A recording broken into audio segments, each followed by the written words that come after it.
All right, now we're going to take a look at number 17. This one might look a little bit familiar, but I didn't give you the drawing. You actually have to draw it yourself. So this is a sign that has a mass of 15 kilograms, being supported by two ropes that are attached to the middle. They make a 30-degree angle with the horizontal. That's why this angle is here, because it's with the horizontal or x-axis. And what we're trying to find is, what is the tension in each one of these ropes? If we go to our left-right stuff, well, first I guess we have to break our tensions into their components. They pull to the left and to the right. That's the T and the X on each one. They also pull up. That's T and the Y. And gravity pulls straight down. If I take a look at my left and right stuff, I know my right stuff has to equal my left stuff. So TX equals TX, which we have right here. And that's the adjacent side. So it's the cosine of 30 degrees times T for this one. Has to equal the cosine of 30 degrees times T for this guy right over here. When I cancel out cosine of 30, I get the tension equals tension. So that means that this rope and that rope have the exact same tension, but when they have the same angle, that's always going to be the case. So now let's take a look at up and down. Up and down, I know this pulls upward, Ty. I know this pulls upward, Ty. And this pulls downward, force of gravity. So tension up plus tension up minus gravity down equals 0. Ty plus Ty is 2Ty. That's where this comes from. X plus X is 2X. Ty plus Ty is 2Y. And I just move force of gravity to the other side of the equation. So both of my up things equal my down thing. Now, what is tension in the Y? If I take a look at my triangle, tension in the X is the adjacent side. Tension in the Y is the opposite side of my angle. So I'm going to use sine. So katoa, so that sine is opposite over hypotenuse. So that's where this comes from.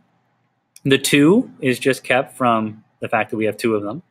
And Ty is the sine of 30, because it's the opposite side, times the hypotenuse, which is tension right here.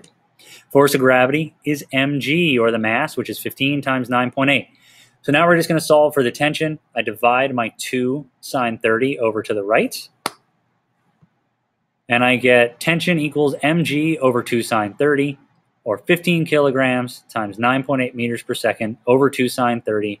When I plug in to my calculator, I get tension equals 147 newtons. The question went on and said, hey, if this is at a 10-degree angle, so it's pulled straighter, so these, instead of being more straight up, are actually more to the left and right. So if you imagine if you're holding this tension and you try and spread your arms out, that's what's happening. So if the angle is 10 degrees, gets a little bit smaller, does that change anything? And the answer is yes, it does. Now the setup is exactly the same. You know that this tension equals this tension because the angles are the same. And so we're not going to worry about the left and right. We're just going to worry about the up and down. So tension upward, Ty. This tension upward, Ty, is going to equal the force of gravity that would be pulling straight down here. Our equation would be exactly the same. Tension equals mg times 2 sine of the angle. But in this particular case, we don't have sine of 30. It's actually the sine of 10 because our angle is changed. That's how the equations change. You just change the angle. 15 is unchanged. 9.8 is unchanged. We still have two of them. We just change it to the sine of 10 degrees. And when we do that, we actually get a much bigger tension. Instead of 147, we get 423.3. In fact, when you take anything that's hanging by strings like this and you make these angles smaller and smaller and smaller, the smaller these angles get, the more tension you'll have to pull. If you actually want to try that on your own, take a shoestring or any kind of rope or string, hang any kind of weight in the middle of it, and try and pull it as straight as you possibly can. And you're going to find out it's really hard to make it really straight.